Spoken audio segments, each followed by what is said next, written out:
many Girls on the Run this year. One of our members who moved to Texas nominated Girls on the Run, but I wish I had known about Girls on the Run, and I really wish that Girls on the Run had been around when I was a 13-year-old. I was a girl on the run with my mom. I was pretty out of shape, and I was trying to get myself into shape when I was 13, and I'd go to Milburn, next town over, and I would run around the track with my mom saying, "You can do it, you can do it." So I really wish I had a community of women, of young girls, and other women in the community who were cheering me on, and that's really what Girls on the Run is all about.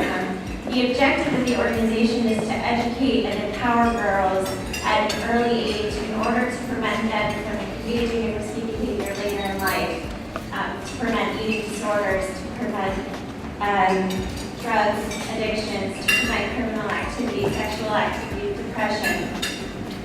And they do that by engaging women in a 10-week program to help them train for a 5K run. And through that training, it's not only physical training, but there's a lot of other engagement, educational programs, just emotional support that they offer to these young women through this 10-week course. And then at the end, they finish the course with a 5K run.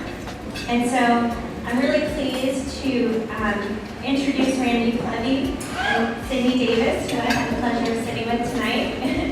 And I'm pleased to award them $5,000 to help support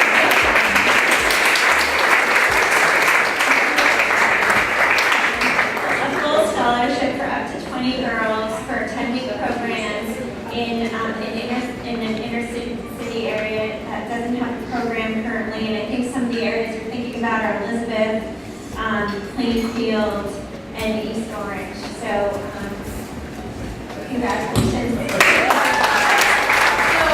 Use my 5 minutes to do something really cool and different and radically unusual. Are you all on board with that?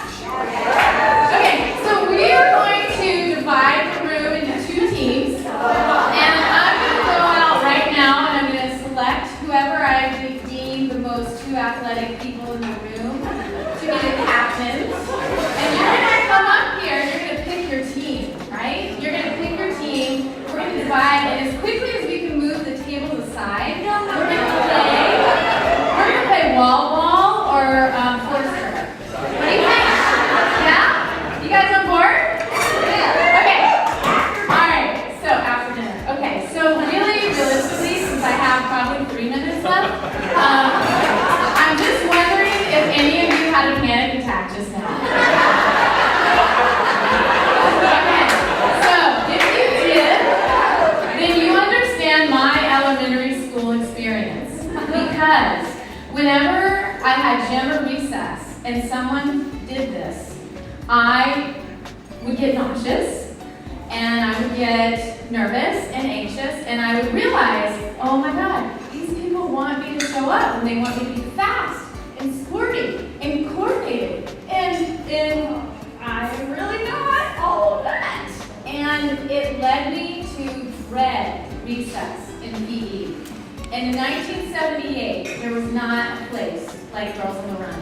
There was not a place for me to go and just show up as I am and just be myself, with the only goal being to be myself, to have fun, and just try my best, whatever that meant.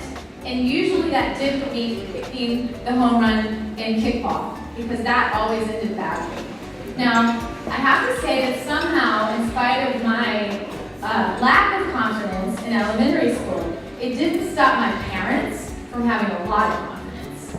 So I would get signed up for the tennis team, I'd get signed up for the swim team, and then ultimately they threw me into a ballet class where, I don't know if any of you have done ballet, but that ended really badly for me, because at the final recital where all the cameras were rolling, there was another girl from my class and she was on my X in the middle of the stage.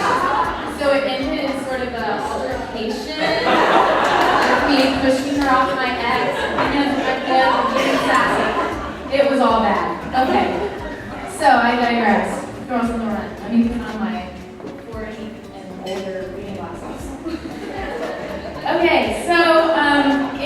stop there, unfortunately. I went to high school, I wanted to be a part of a team so badly. So I tried out for every sport there was, literally, I'm not kidding, every single sport there was, and I never made the team. No,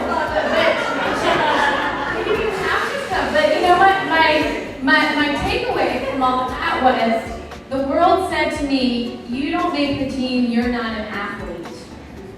So I internalized that, and I walked around feeling uncoordinated and bad about myself, and it wasn't until, personally for me in my 20s or 30s, until I realized that being an athlete was a choice that I made right here in my heart, and right here in my brain. It didn't matter what the world said, it was just a choice that I decided I could be an athlete, and I just showed up and did it. And so, for me, that was about running, and for me, I found running at a later age. But right now, with Girls on the Run, these girls have an opportunity to understand that concept in 3rd grade, and 4th grade, and 5th grade.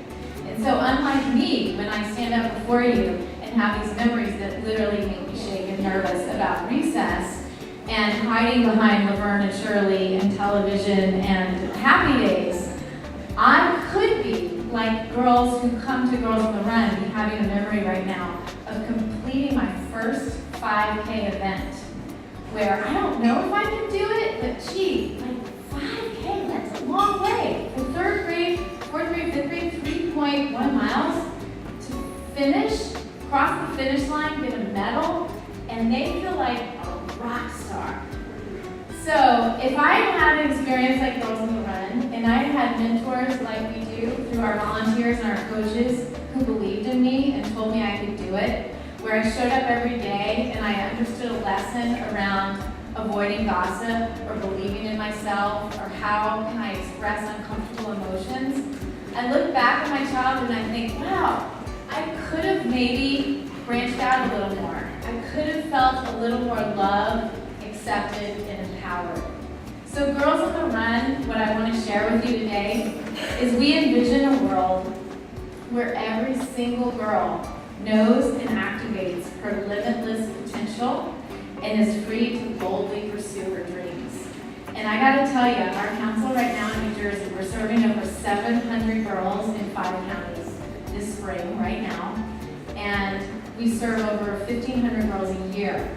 And they're activating their inner superstar. So look out, because they want to show you what they're made of, and they understand the power that's within them.